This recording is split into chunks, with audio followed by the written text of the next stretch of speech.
Bom dia, meus amados irmãos, a graça e a paz do Senhor Jesus, louvado seja sempre o nome do Senhor. O plano de salvação é uma grande bênção de Deus para nós. Ele nos ensina várias lições. Bom, dentre elas, com certeza, o tamanho do amor de Deus, a justiça de Deus e a santidade de Deus. Mas ele também nos ensina muito sobre a nossa dependência do Senhor. Como nós somos dependentes. Observe que a salvação, ela nos mostrou que nós precisamos ser sustentados por Deus o tempo inteiro. Que aquela liberdade que nós tanto desejamos ter como seres humanos, ela não é necessariamente boa.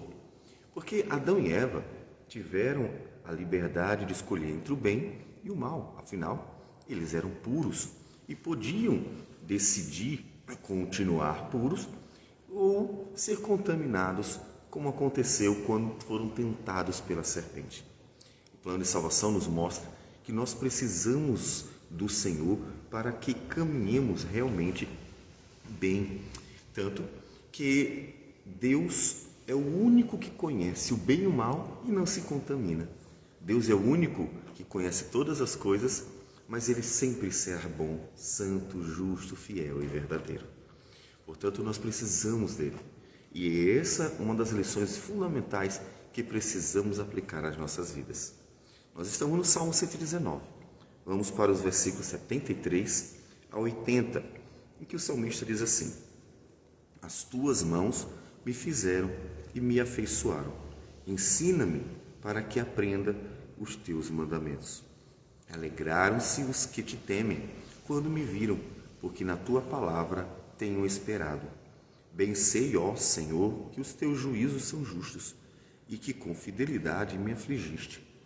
Venha, pois, a tua bondade consolar-me, segundo a palavra que deste ao teu servo. Baixem sobre mim as tuas misericórdias, para que eu viva, pois na tua lei está o meu prazer. Envergonhados sejam os soberbos, porque por me haverem oprimido injustamente. Eu, porém, meditarei nos teus preceitos. Voltem-se para mim os que te temem e os que conhecem os teus testemunhos. Seja o meu coração irrepreensível nos teus decretos, para que eu não seja envergonhado.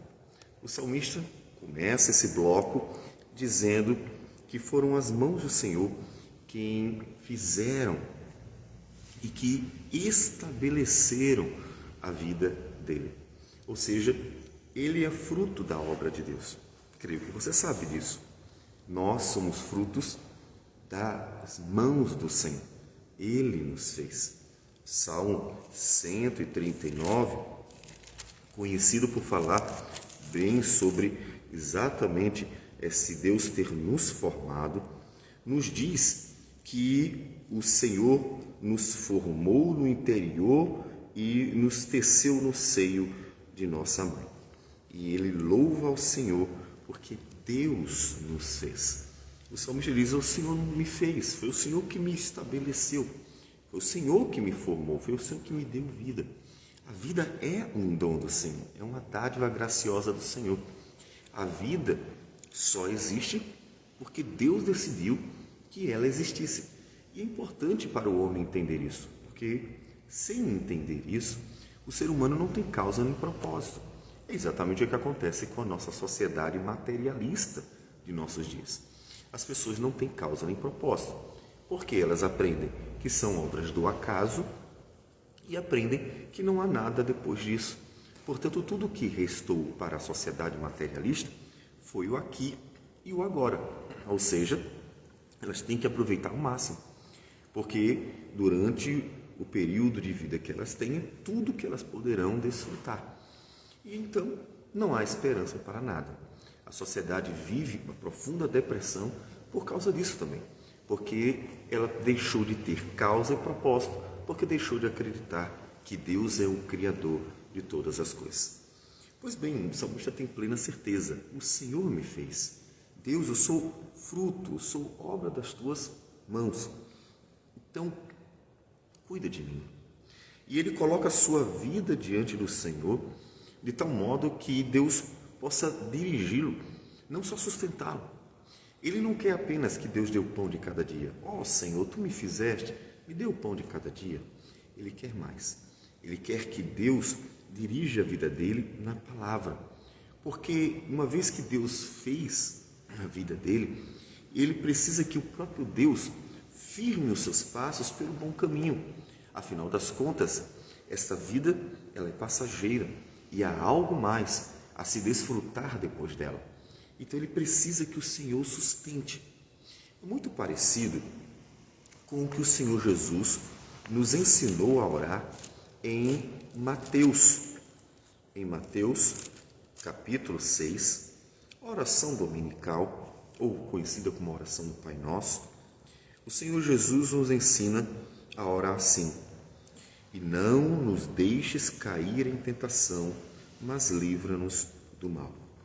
Ele ensina o povo do Senhor a orar dizendo: Pai, nós não nos sentimos aptos a irmos à tentação, porque a ideia é: Senhor, não nos conduza para sermos testados, tentados, provados.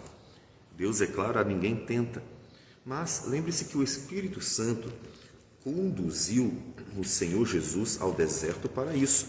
Nós vemos em Mateus capítulo 4, quando diz que a seguir foi Jesus levado pelo Espírito ao deserto para ser tentado pelo diabo. Observe, o Senhor, nosso Deus, não tenta ninguém, mas o Espírito Santo conduziu Jesus ao deserto para ser tentado pelo diabo. Então, a oração dominical é uma oração pensando nessa questão: Senhor, não me conduza ao deserto para ser tentado pelo diabo. Portanto, é uma oração de uma pessoa humilde, que diz assim: Senhor, não me sinto forte o suficiente. É exatamente o oposto do que aconteceu com Pedro. Lembre-se que Jesus disse que intercedeu por Pedro e os demais discípulos, dizendo que eles estavam sendo cobrados por Satanás para serem peneirados, serem testados. Vão ser apóstolos, vão testá-los, né? E Jesus, sabendo que eles não estavam prontos, intercedeu por eles: Pai, ainda não. Eles não estão em condições, não deixa que o diabo teste eles aí. Mas Pedro, na sua arrogância: não, mas eu até morreria pelo Senhor. Veja como Deus detesta a arrogância. Jesus, então, no mesmo momento, disse: então tá bom, você vai ser testado e você vai me negar 3 vezes. Então, a oração dominical é a oração de uma pessoa humilde. Pai, eu não tenho condições ainda de ser testado, eu não me sinto apto. É uma pessoa que humildemente reconhece a sua fragilidade, sua pequenez. E o salmista, ele diz: Senhor, tu me fizeste, cuida de mim, me ajude. Venha, pois, a tua bondade consolar-me, segundo a palavra que deste ao teu servo. Baixem sobre mim as tuas misericórdias, para que eu viva. Então, ele clama ao Senhor para que Deus sustente a sua vida, para que Deus dirija a sua vida, para que Deus firme os seus passos. Ele não se faz autossuficiente. E você vê o contraste que ele quer mostrar: Senhor, eu tenho andado humildemente na tua presença, eu dependo de ti, eu preciso de ti, eu recorro a ti o tempo inteiro, porque a tua palavra, Senhor Deus, é a luz para o meu caminho. Mas o contrário disso, os inimigos, ele diz o seguinte: envergonhados sejam os soberbos, por me haverem oprimido injustamente. Os soberbos, os arrogantes, são aqueles que se acham poderosos, senhores, donos, são aqueles que se acham suficientes, aqueles que se acham bons demais, são aqueles que simplesmente têm uma leitura de si mesmo além do que deveria. E isso, a Escritura diz: Deus resiste aos soberbos, mas dá graça aos humildes. A oração dominical é uma oração que nos ensina a humildade. Nós vimos essa oração em personagens anteriores, como no livro dos Salmos, de homens que realmente reconheceram que dependiam do Senhor, que as lutas da vida mostraram que eles eram, na verdade, frágeis, pequenos, e que o sustento vinha de Deus. E o salmista pede: Senhor, sustenta a minha vida, fortalece meu coração, me ajuda. Eu preciso do Senhor. E você? Tem buscado humildemente ao Senhor? Tem reconhecido que, na verdade, o único que conhece o bem e o mal e nunca se contamina é Deus? A própria história da salvação mostra isso. Tem visto que é preciso Deus sustentar-nos para que nós possamos caminhar bem. Então, olhe para a Escritura e peça a Deus que firme os seus passos. Nós dependemos do Senhor em tudo, não é só o pão de cada dia. Nós dependemos do Senhor em todas as coisas. Nós precisamos de Deus para tudo. Nós precisamos da direção dEle em relação à nossa vida inteira. E para isso nós precisaremos nos achegar humildemente ao Senhor, para pedir que Ele dirija nossos passos por sua graça, firme os nossos pés por sua misericórdia e nos dê um coração irrepreensível, como diz o versículo 80, seja o meu coração irrepreensível nos teus decretos, para que eu não seja envergonhado. Firma meu coração, fortalece meu coração, porque até isso vem da bondosa mão do Senhor. E Ele humildemente reconhece, para que Deus o abençoe e Ele possa andar nos caminhos do Senhor. Vamos então orar. Senhor Deus amado, bendito o Teu nome. Agradecemos porque tudo de bom vem do Senhor. E o Senhor tem sido misericordioso para conosco. Ajude-nos, Senhor, a perseverar, a sermos firmes. Ajude-nos nas lutas, Senhor, porque os soberbos se levantam contra nós. E assim, ó Deus, precisamos do Senhor e que o Senhor nos livre dos homens maus, como foi em toda a história do Teu povo, onde o Senhor deu a vitória. O Senhor nos ajude a glorificar o Teu nome na humildade, para que o Teu poder e Tua glória se manifestem naqueles que dependem totalmente de Ti. Que o Senhor receba a nossa oração por tudo isso, em nome do Senhor Jesus. Amém, Senhor. Que Deus abençoe a todos e tenham um bom dia.